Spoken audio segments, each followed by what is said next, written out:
우리 다시 한번 하나님께 박수로 영광 돌리겠습니다. 아멘. 네, 오늘은 이어서 우리 창세기 18장을 가지고 우리 말씀을 나누고 기도하는 시간 갖도록 하겠습니다. 오늘은 말씀을 최대한 배가 빨리 끝내도록 한번 해보겠습니다. 자, 오늘 본문 말씀은 18장 9절의 말씀입니다. 한번 읽어보겠습니다. 시작. 그들이 아브라함에게 이르되 네 아내 사라가 어디 있느냐? 대답하되 장막에 있나이다.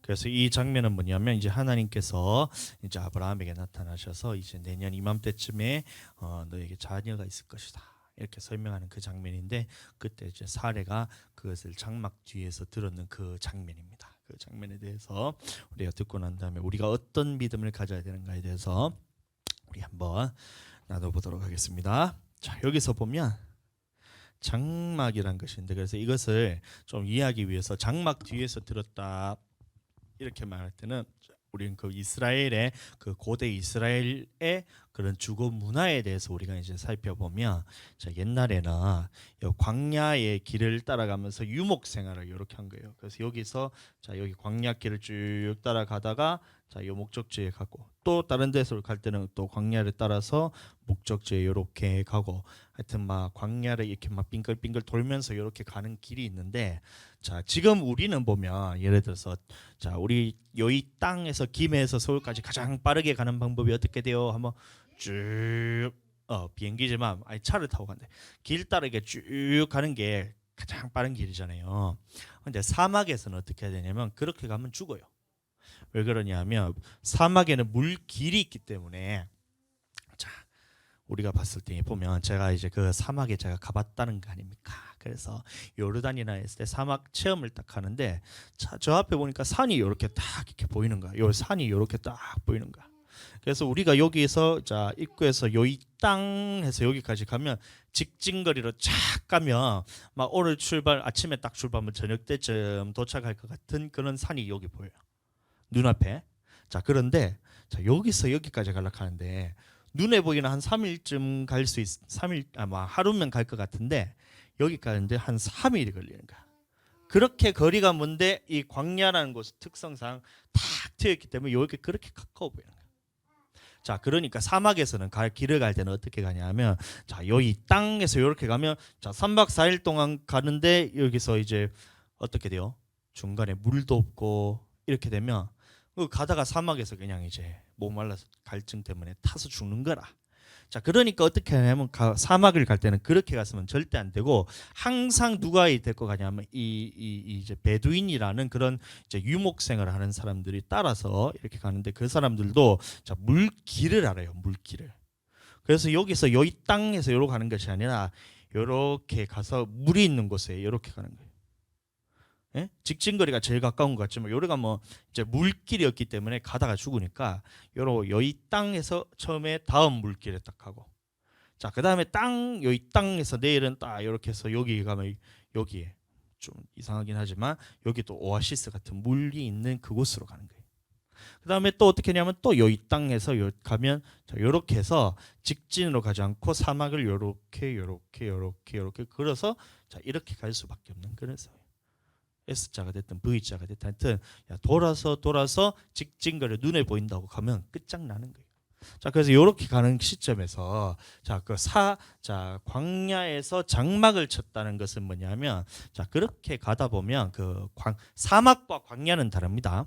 자 사막은 뭐냐면 자 비가 내리면 그것이 땅으로 다 스며들어가서 완전히 사라지고 그냥 거기는 그냥 황무지예요.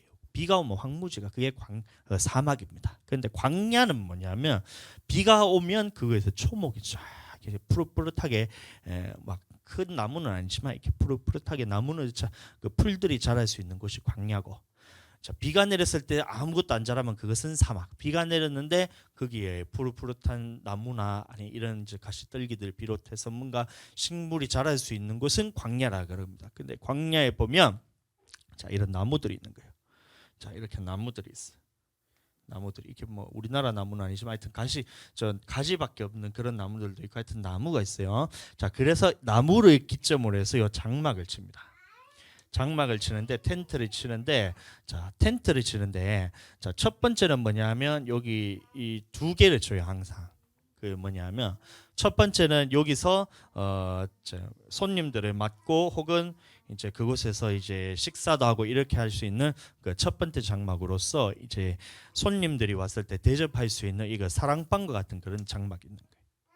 근데 이 뒤에가 뭐가 있냐면 요 뒤편에 자 다른 장막이 하나 이렇게 또 쳐지는데 이게 뭐냐면 자 여기에는 귀중품들을 비롯해서 이제 여인들이 여기서 묵을 수 있는 그런 이제 장막이 뒤에 쳐지는 거예요.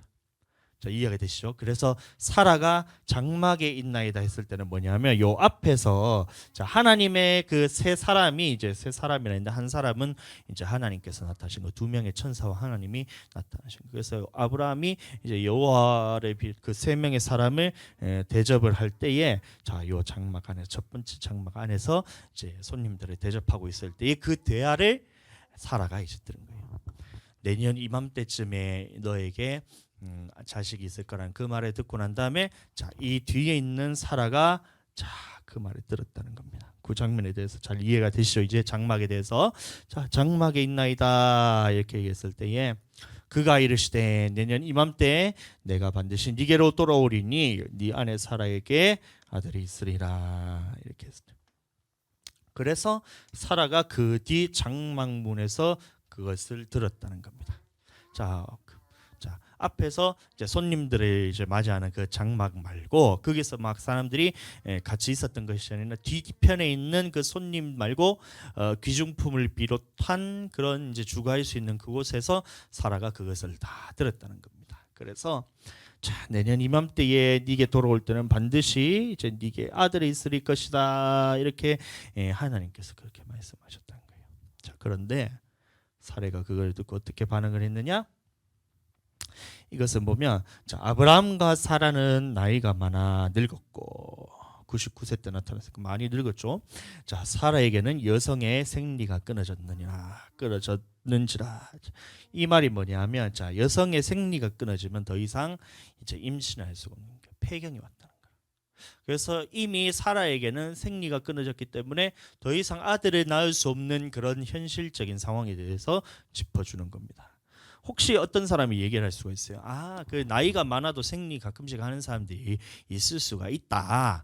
그러니까 성경에 나오는 것은 그냥 뭐 우연의 일치일 뿐이다 이렇게 주장할 수 있는 사람이 있는데 자 그러면 근데도 성경에는 분명하게 기록된 것이 뭐냐면 여성의 생리가 이제 끊어졌는지라 이 말은 뭐냐면 도저히 이제 하나님 앞에서 자녀를 생산할 수 없는 그것에 대해서 확증적으로 보여주신 거예요. 그게 뭐냐면 이제 도저히 인간적인 힘으로서는 자녀를 낳을 수 없다라는 그것을 사실적으로 보여주고 있는 겁니다. 그럼에도 불구하고 하나님께서 나타나셔서 이제 말하는 거예요. 내년 이맘때쯤에 네가 자녀를 낳으리라. 자, 이 얘기를 딱 들었을 때 여러분들은 그런 얘기를 들으면 어떨 것 같아요? 자, 그런 얘기를 들었을 때 어떨 것 같아요? 내가 더 이상 이제 하나님 앞에서 자녀를 생산하는 능력이 이제 아무것도 없고 이제 그냥 무슨 소망이 있겠어요. 그냥 나이가 들어가지고 자녀를 생산할 수 없는데 아직까지 무자잖아. 자녀가 없잖아. 근데도 자 이런 이제 그런 가운데서 하나님이 나타나셔서 내년 이맘때쯤에 네게 자녀가 있으리라 이 말을 딱 들었을 때 자 여러분들의 반응은 어떨까요? 한번 생각해 보세요. 자 시간 줄게 한 5초씩 줄게. 어떨 것 같아요? 황당하겠지. 그럼 황당하기도 하고 그래 이 무슨 현실적으로 불가능한 일을 하나님께서 나를 놀리시나 이러면서 놀리시나 이러면 그렇게 생각했을 수도 있잖아. 근데 사례도 마찬가지였어요. 그래서 사례가 어떻게 얘기했냐 딱 보았더니만 사라가 그 얘기를 장막 뒤에서 듣고 난 다음에 어떻게 했냐면 자 여러분들 여기서 잘 보셔야 돼요. 웃기는 웃었는데 어떻게 웃었어요? 속으로 웃었어. 속으로 웃었어. 자, 왜 웃었냐니까 이거 둘 중에 하나는 하나님이 무슨 능력이 있어서 그런가 하겠으면 첫 번째 비웃음. 자, 두 번째는 뭐냐면 이게 무슨 내게 그런 일이 있을까 하면서 이 불가능한 일에 대해서 얘기했을 때 그냥 허탈하게 그냥 웃는 이 웃음. 둘 중에 하나. 근데 두 번째였을 거예요. 아마 속으로 웃었다. 어쨌든 웃었다는 거예요. 속으로 야 하나님이 말씀하셨지만 내가 이미 이제 생리가 다 끊어져서 더 이상 자녀를 생산할 수 없는 이런 현실적인 상황에 대해서 하나님께서 모르시나? 응? 현실과 하나님의 말씀 너무 동떨어진 거예요. 그러니까 이게 믿어지지가 않는 거라. 그러니까 속으로 사례가 이제 웃는 거예요. 웃고 이르되 내가 노쇠하였고 내 주인도 늙었으니 내게 무슨 즐거움이 있으리요. 이건 거예요. 무슨 즐거움이 있으리요. 이게 두 가지가 의미가 있는데 첫 번째는 뭐냐면 이제 나이가 들어가지고 힘이 없다는 거야. 그러니까 서로 이제 젊었을 때처럼 막 이제 그런 성적인 그런 이제 즐거움을 가질 수 없다라는 그 말이 있기도 하고, 두 번째는 뭐냐면 자 그 마찬가지로 그에 이어서 그런 성적인 행위가 할 수가 없으니까 이제 자녀를 보는 그 즐거움도 있지 않겠다라는 그런 생각을 마음에 딱 품고 그다음에 속으로 웃었다. 속으로 웃었어요. 여러분들 그래서 오늘 이 얘기에서 나오는데 속으로 웃었다는 거예요. 속으로 딱 웃었을 때 자, 왜 이래 이거? 오류가 났나? 왜 이러지?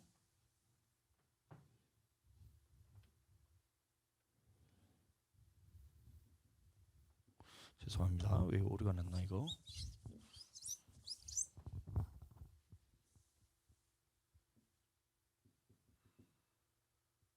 껐다 키지. 오류가 나면 껐다 켜야 돼.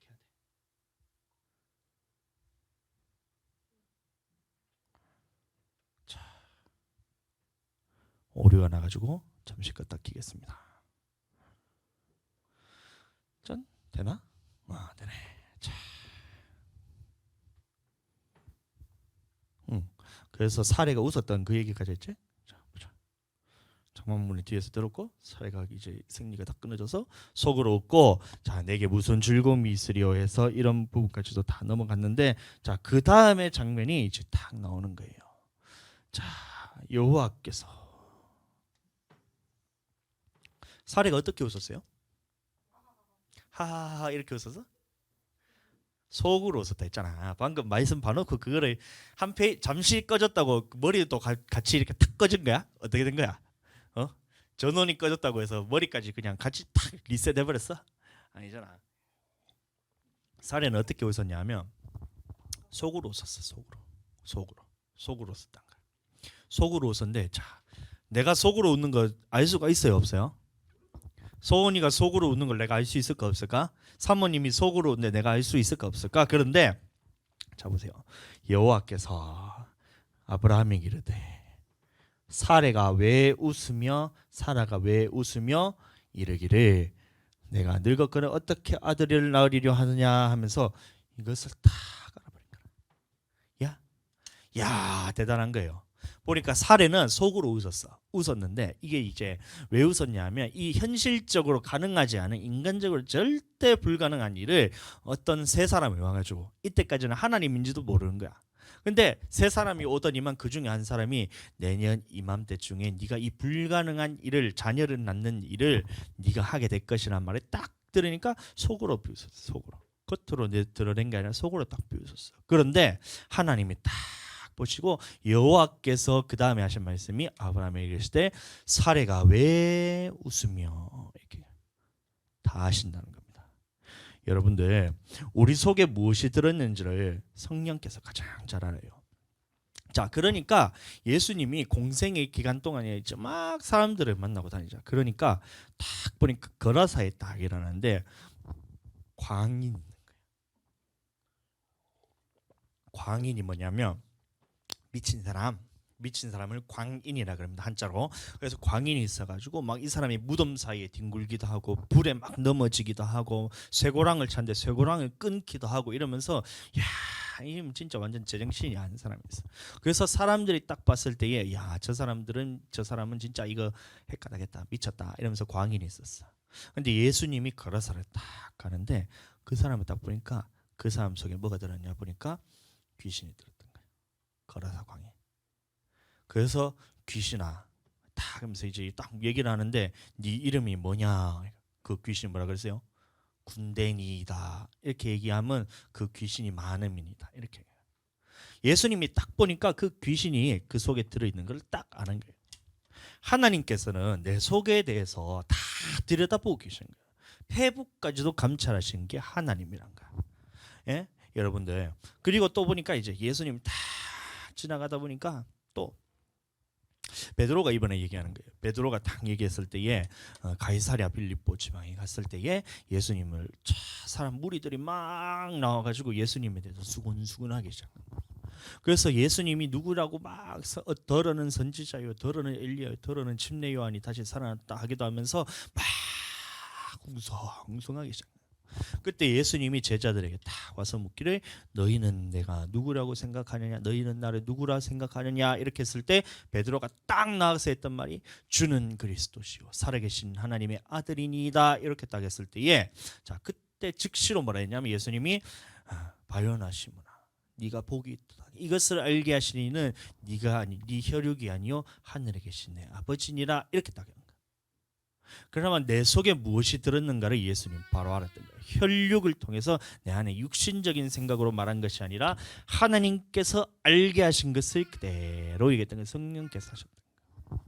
자, 그 다음에 바로 했을 때 예수님이 이제 십자가에 달리고 3일 만에 부활하실 것이라는 것을 딱 얘기했을 때에 베드로가 주여 그리하지 마옵소서. 그런 일이 절대 이루어지지 않도록 자기가 목숨을 다해가 지키겠다고 딱 이제 나와서 베드로가 이제 막 이제 바리케이트를 치면서 이제 막 자기가 막 보호하겠다고 막 이러는 거야.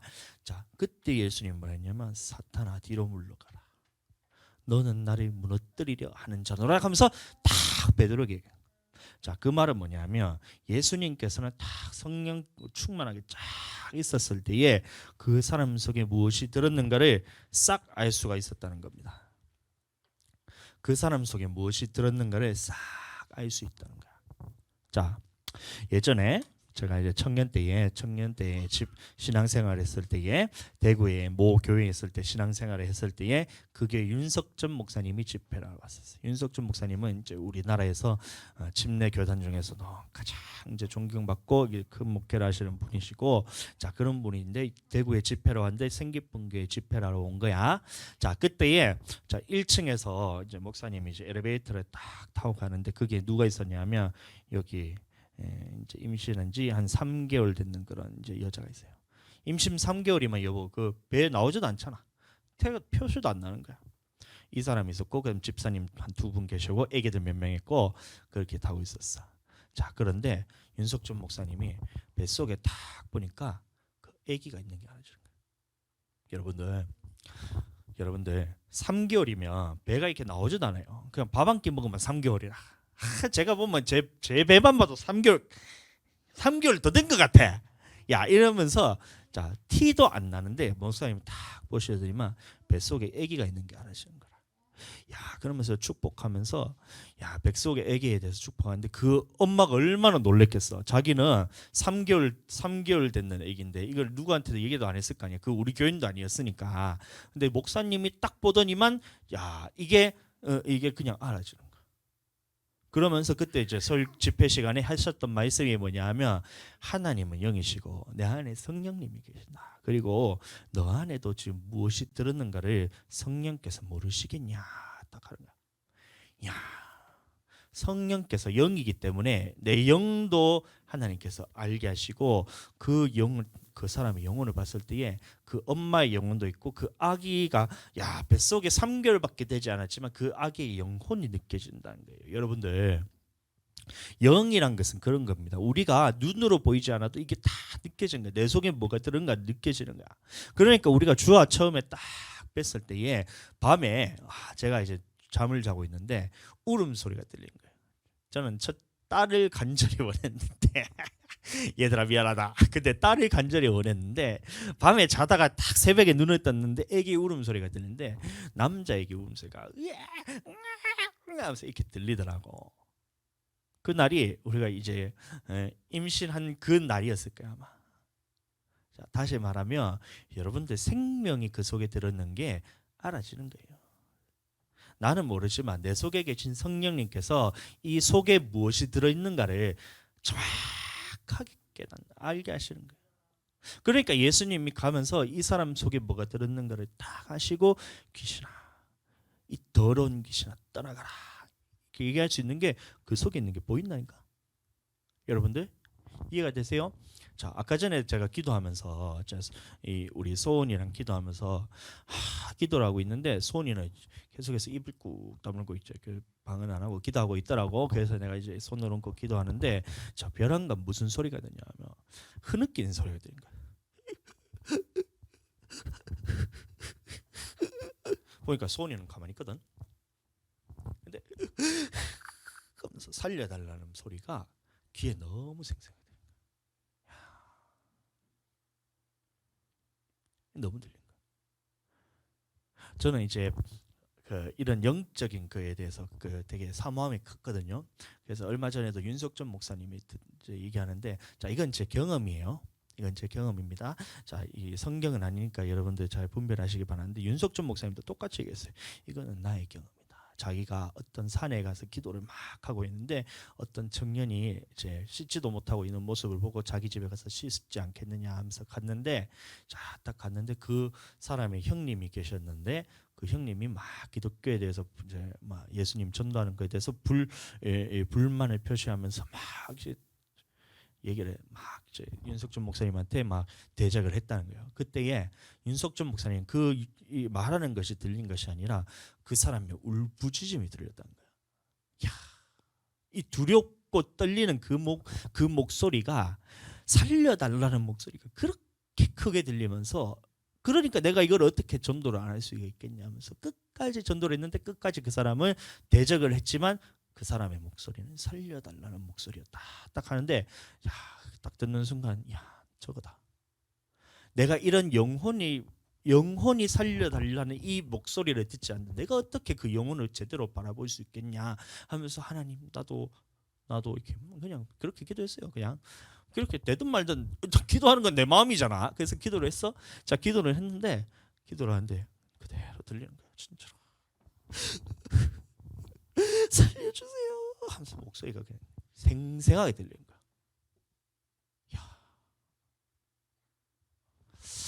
야, 진짜 이거 어떡하냐. 응? 기도하는 게 어렵고 막 무섭고 막 이제 부끄럽고 이런 마음이 들어서 그렇다 얘기하는 거야.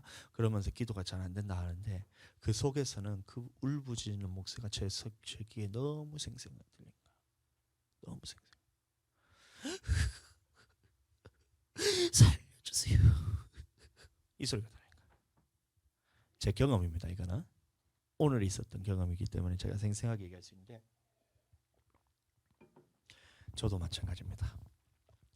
이것을 알게 하시는 분은 제가 아니에요. 제 힘으로 아는 것이 아니라 성령께서 알게 하시는 겁니다. 성령께서 그 사람의 영혼에 대해서 정확하게 분별할 수 있어야 내가 그것을 살릴 수 있기 때문에, 그래서 얘기했어요. 살려달라는 거예요. 그래서 제가 옆에서 계속 기도하면서 딱 하니까 결국에는 목사님 따라서 방언을 하더라고. 야, 그러면서 다 하고 난 다음에, 기도하고 난 다음에 또 포기하고 싶어요 막 이러길래, 그래서 또 다시 기도해서 앉아서 또 기도하고, 포기하고 싶은데도 계속해서 기도하게 하고, 저는 옆에서 중보만 하고. 왜냐하면 제가 기도할 수 있는 건 한계가 있거든요. 제가 옆에서 도와줄 수는 있지만 스스로 기도하지 않는 사람은 제가 그것까지는 어떻게 해줄 수 있겠죠. 아까도 말했다시피 자, 밥을 떠서 밥을 맛있게 하는 것도 내가 할 수 있고, 밥을 입에 떠먹여 주는 것까지는 내가 할 수 있는데 이거 씹어 먹는 것까지는 내가 못 해주겠다는 거야. 그래서 네가 씹어 먹는 건 네가 해라. 그러니까 다 얘기하고, 기도하는 부분에까지 다 알려주고, 기도를 어떻게 하는 것까지 본까지도 다 보여가지고 하는데 그래도 안 되는 건 네가 안 씹는 거니까 안 된다. 그리고 그 기도를 안 해서, 그럼 기도를 안 하면 어떻게 천국 가냐? 네가 지금 부끄럽지? 기도하는 게 부끄럽고 기도하는 게 두렵지? 그러면 지옥 가서 네 영혼이 불타는 건 안 두렵냐? 이렇게. 그러니까 기도를 하더라고. 제가 생각해도 지옥에서 영혼이 불타는 게 더 두려운 거거든요. 기도 못하는 것보다. 부끄러운 게 기도를 하는 게 부끄러운 것보다 기도 못해서 지옥불에 들어가서 불타는 건 더 고통스러운 건데, 그 영혼은 지금 보세요. 영혼은 그 사람의 속에서 지금 울부짖고 있는 거예요. 살려주세요, 살려주세요 하고 있는데 자기는 못 깨달아. 자기는 못 깨달아. 그냥 겉에서 제 났을 때는 겉으로 나오는 것은 보세요. 사례가 겉으로 드러내서 웃은 것이 아니라 속으로 웃었다는 거예요. 속으로 웃었는데 하나님께서는 그것을 들으셨다는 겁니다. 알게 하신다는 거예요. 누가 알게 하시냐? 내 속에 계신 성령께서 그걸 알게 하신다는 거예요. 다 여호와께서 아브라함에게 이르실 때 사례가 왜 웃으며 그 마음속에 무엇을 생각하는 것까지도 싹 다 하나님께서 알고 계셨다는 거예요. 내가 늙었거늘 어떻게 내가 자식을 낳으리요라는 이 생각을 가지고 있었는데 누구한테 겉으로 드러낸 적도 없고 웃으면서 내가 그것에서 내색한 것이 싹 한 개도 없었는데도 하나님이 딱 보시면 그 속에 뭐가 들었는지가 딱 보였던 겁니다. 그래서 사례가 왜 웃으며 사례가 이르기는 내가 늙었거늘 어떻게 아들을 낳으리요 하는 그 심중의 품은 마음까지도 싹 다 하나님께서 감찰하셨다는 거예요. 여러분들, 우리의 영혼은 하나님께서 제일 잘 아세요. 우리의 삶에 있어서 살아가는 모든 것들이 나는 나 스스로 한다지만 그 영혼을 끌고 다니는 무엇인가가 있다는 거예요. 성령께서 이끌리지 않으면 우린 누구에게 이끌려 다니냐면 이 멸망시키고 이 더럽고 악하고 이 추하고 이 잔인한 이 마귀란 것이 끝까지 끌고 다녀요. 끝까지 끌고 다녀요. 이 끌고 다니면서 어떻게 하느냐? 이 사람의 행동에 대해서 거짓말하기도 하고 이 사람의 행동에 대해서 거짓된 행동이 나오면서 자, 이 사람이 이제 하나님 나라에 들어가지 못하기를 어떻게든 방해하는 거예요. 어떻게든 방해해서 야, 이 사람을 딱 이렇게만 하면 이 사람이 천국 못 갈 수 있겠다면서 콱 움켜쥐고 놓치는 거예요. 마치 뱀이 사단이 옛뱀 곧 사단이라고도 마귀라고도 하는 그 옛뱀이잖아요.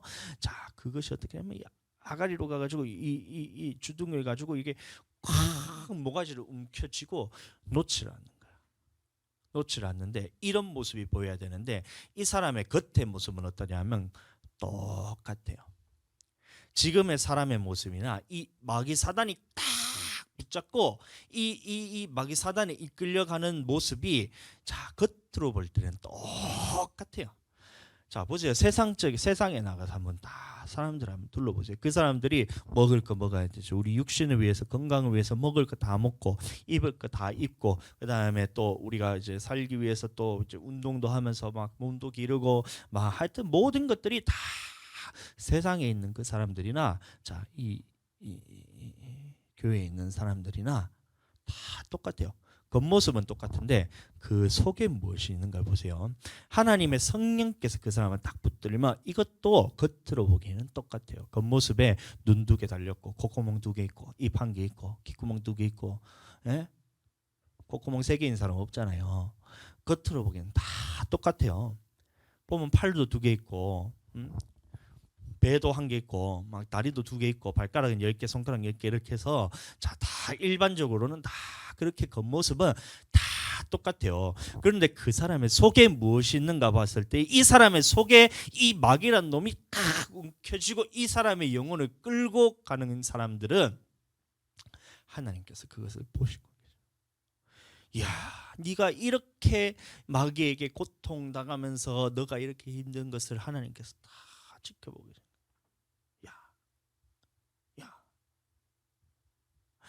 보세요, 여러분들. 세상 사람들이 다 자기 잘 먹고 잘 살고 어쨌든 이 세상의 것들을 위해서 열심히 살아가잖아요.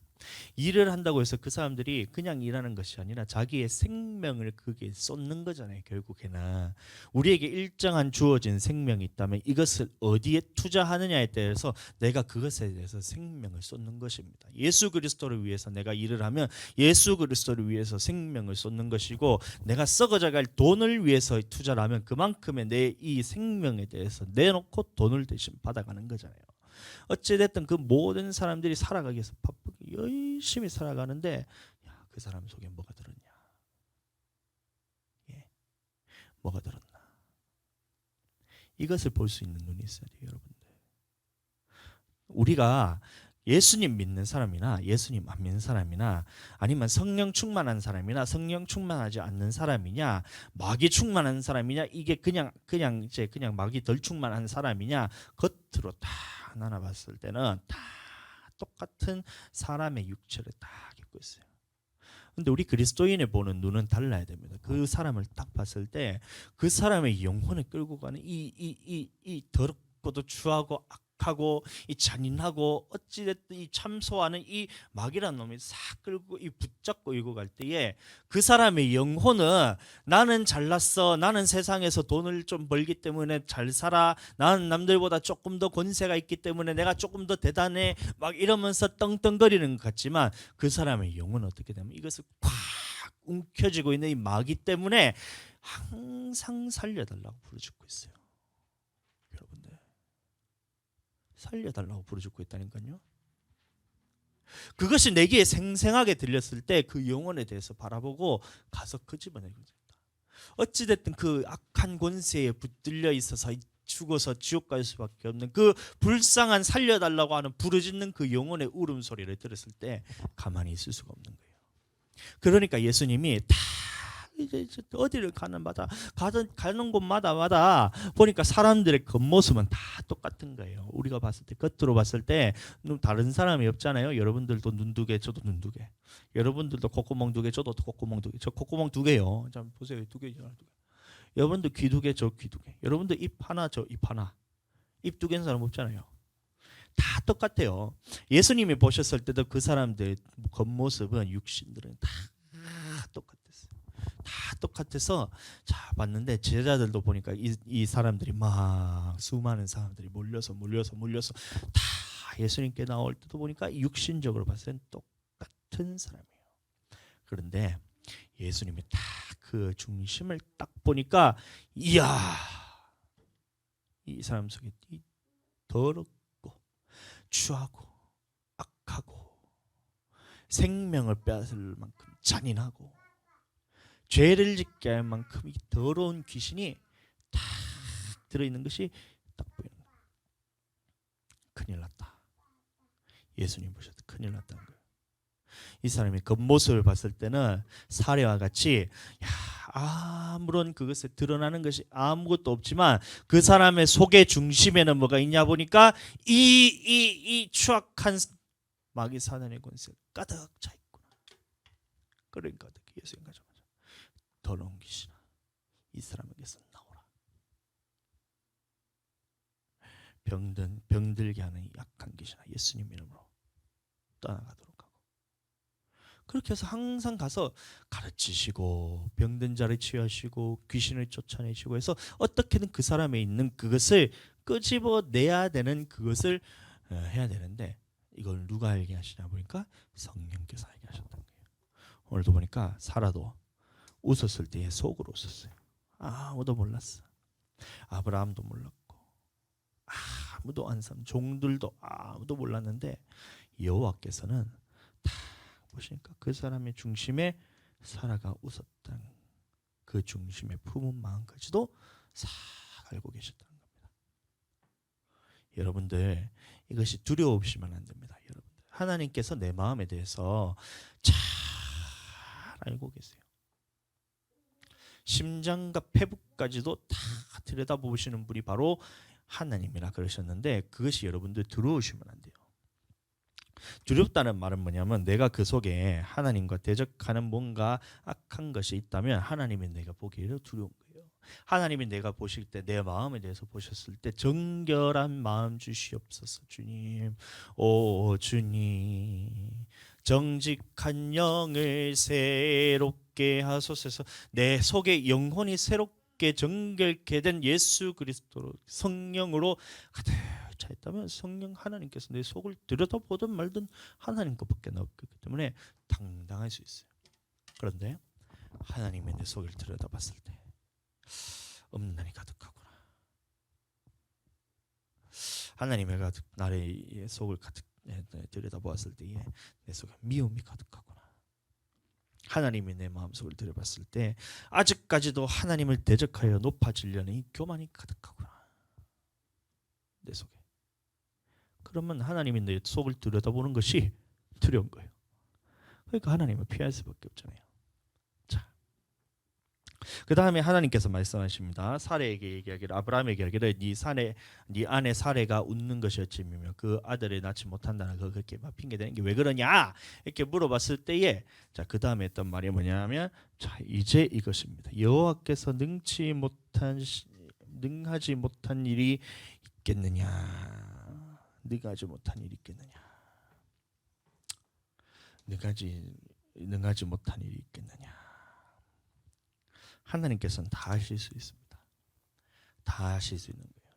우리가 뭐 한 사례가 봤을 때에 이게 태가 끊어졌다는 것은 뭐냐면 여인으로서는 치욕적인 그런 사건이잖아요. 그런데 하나님께서 보셨을 때 그것을 치부로 드러내기 위해서인 것이 아니라, 하나님께서는 이 사례를 통해서, 하나님께서 이 사례라는 이 사람을 통해서 이 열방이 이제 수많은 민족이 바다의 모래와 같이 하늘의 별과 같이 이르기를 원하시는 것이 하나님이셨다는 거예요. 그래서 자, 사례에게 얘기하기를, 자, 네게 이제 내년 이맘때쯤에 아들이 있으리라. 이 말의 의미는 뭐냐면, 이 사례를 통해서 모든 만국에 있는 하나님의 믿는 백성들을 이 사례를 통해서 잉태하기를 원하셨다는 그 하나님의 메시지였어요. 하나님의 메시지였어요.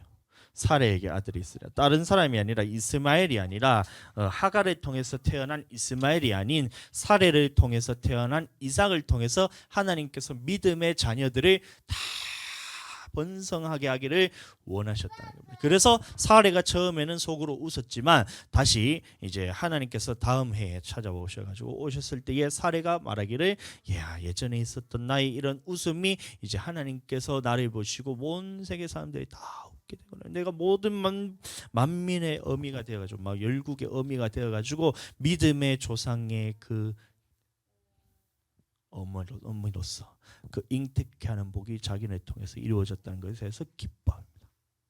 여러분들, 하나님께서 능치 못하심이 없다는 것은 뭐냐면, 자 보세요. 하나님께서 사레에게 말씀하셨을 때에 그 잉태하지 못하는 그 여인을 통해서, 이 사레라는 여인을 통해서 이삭을 낳고, 그다음에 이 이삭을 통해서 야곱을 낳고, 자, 야곱을 통해서 12아들을 낳고, 그다음에 이 12아들을 통해서 70만이라는 이 수많은 이스라엘 민족을 이루게 하기 위해서 하나님께서 이 사례를 택했다는 거예요.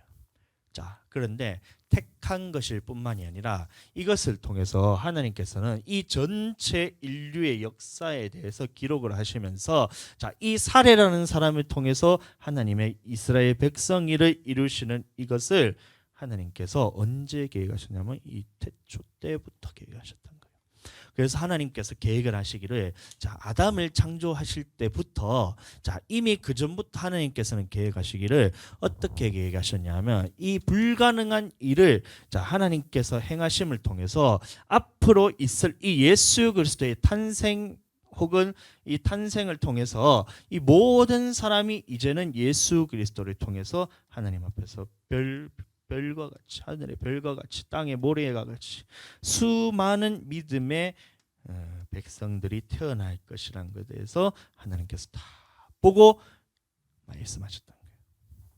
여호와께서 능치 못하심이 있겠느냐, 이 말은 뭐냐면, 자, 봐라 사례를 통해서 이삭을 낳으리라 해서 하나님이 보셨을 때 사례를 통해서 이삭을 낳음으로 끝난 것이 아니라 자, 이 이삭을 통해서 누구가 태어나냐면 자, 이스라엘 민족이 태어나고 자, 이스라엘 민족이 하늘의 별과 같이 땅에 있는 모래와 같이 수많은 이 약속에 대해서 아브라함에게 했듯이 이 수많은 자, 믿음의 자녀들이 태어날 것이란 것에 대해서 하나님께서 누구를 택하셨냐 보면 아브라함과 사례를 택해서 했다는 겁니다. 그거 언제부터 그것을 계획했냐 하면 하나님께서 태초에 천지를 창조하실 때부터 이것을 기억해 주셨다는 거예요. 하나님께서 능치 못하심이 없다는 거예요. 태초에 하나님이 천지를 창조하신 분이 하나님이라는 거예요. 여러분들 아이를 낳는 게 쉬워요? 세상을 창조하는 게 쉬워요? 너무 어려운 질문했나? 세상을 다 창조하는 것이 쉬워요? 한 사람을 창조하는 게 쉬워요? 세상을 창조하는 게 훨씬 더 어렵잖아요. 자, 그러면 하나님께서 세상을 태초에 하나님이 천지를 창조하셨다는데 2일 정도에 우스운 거예요.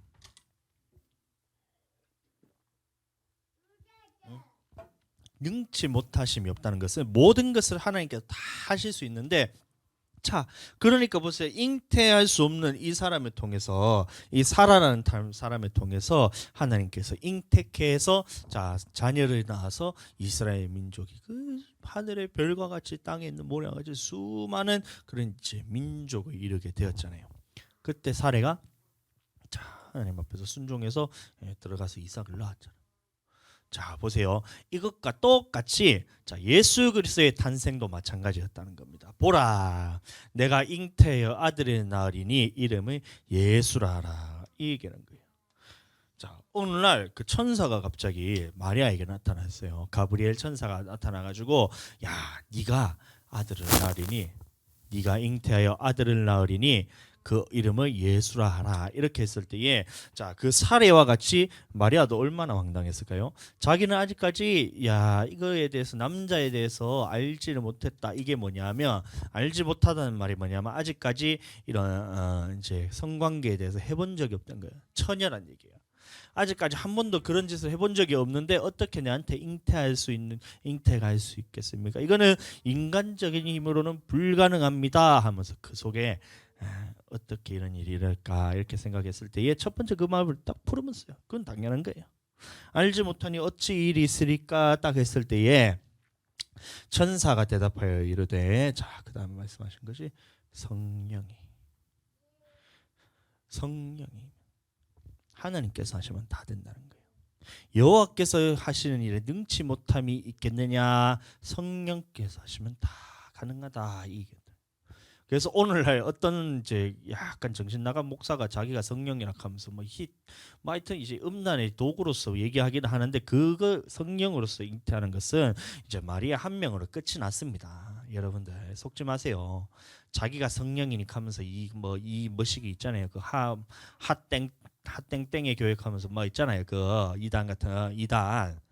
막 그 이단 있는 그 문선명이나 이렇게 해서 안상홍이나 뭐 이런 사람들이 자기가 성령이라 하면서 포작지를 했었는데 그게 아니고 자, 성령을 통해서 잉태하는 것은 전 인류상 한 사람밖에 없었어요. 마리아를 통해서 이제 앞으로도 없고 이전에 그 마리아를 통해서만 다 예수 그리스도께서 나셨어요. 그것에 대해서 기록을 해놓으셨고 이미 예수님께서 다 이루셨다고 말씀하셨기 때문에 예수님 이후로부터 자기가 성령이라 하면서 막 희한하게 막 말씀을 지 마음대로 해석해가지고 하여튼 막 임신시키는 그런 목사도 아니죠. 그건 짐승 같은 놈들이 있는데 여러분들 속지 마세요.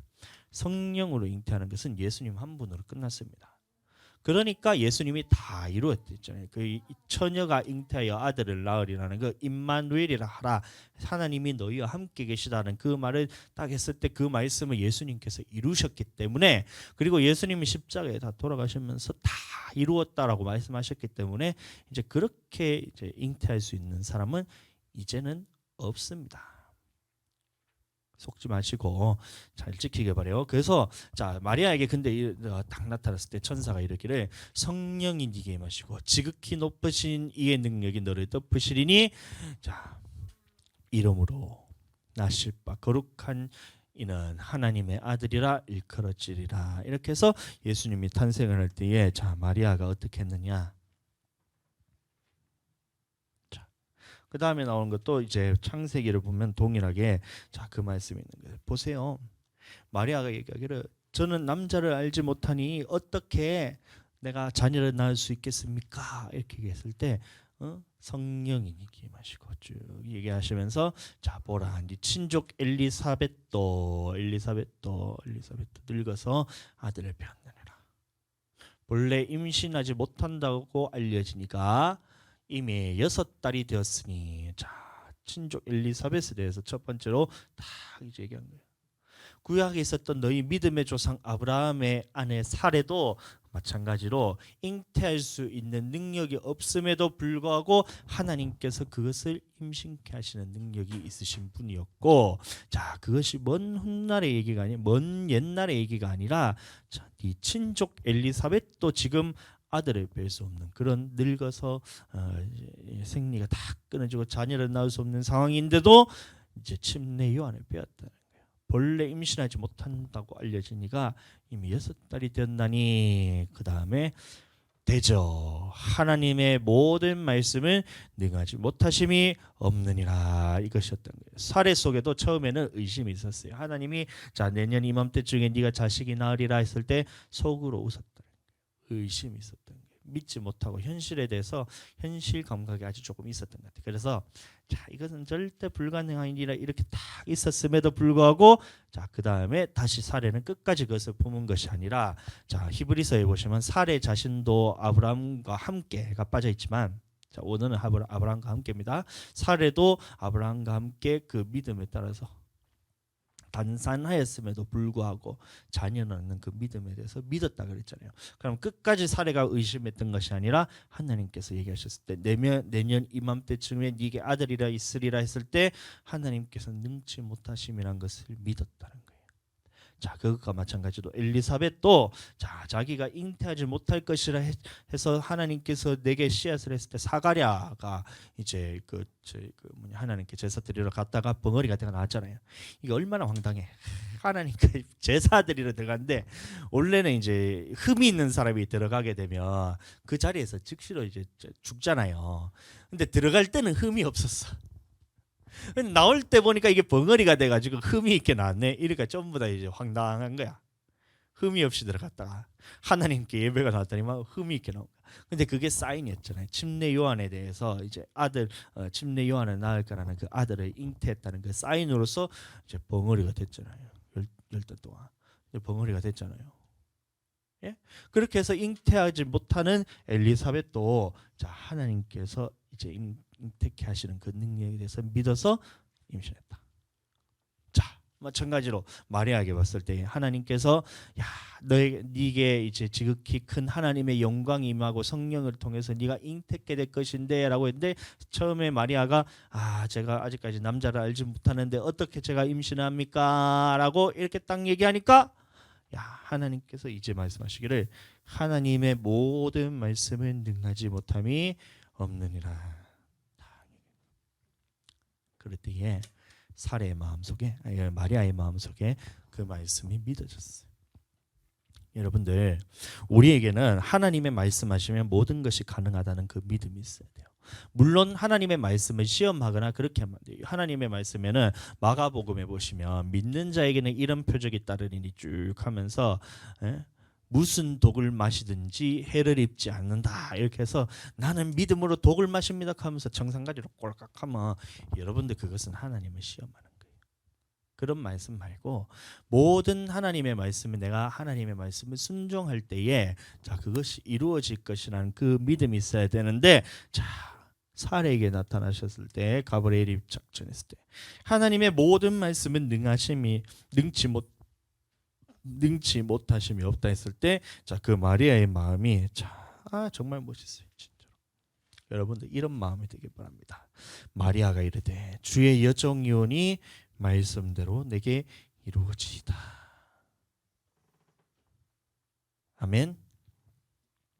말씀대로 내게 이루어지이다. 여러분들 이 말씀이 있어야 돼요.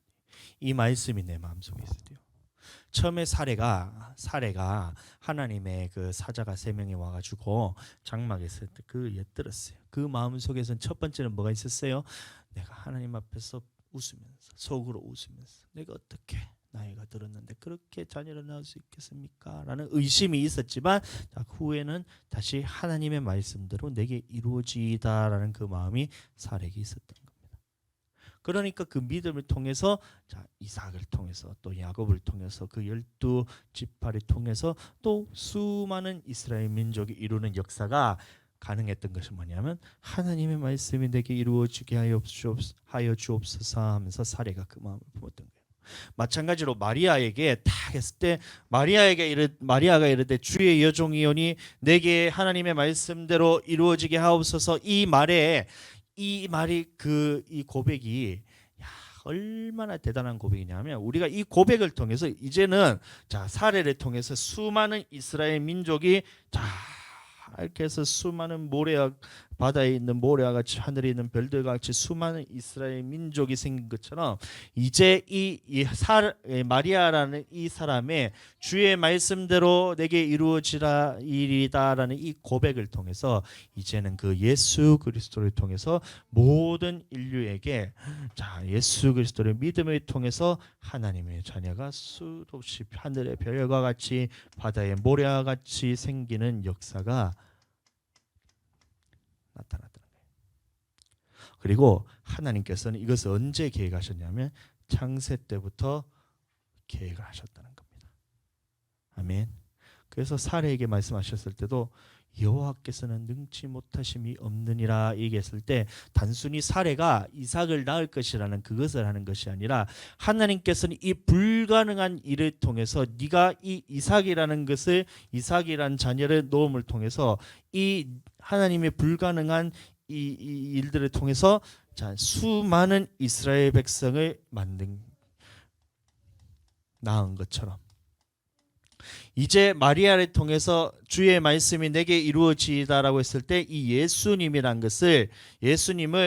마리아가 낳았을 때 이 예수 그리스도를 통해서 이제 수많은 믿음의 자녀들이 태어날 것이라는 그 고백이 이루어졌다는 겁니다. 아멘.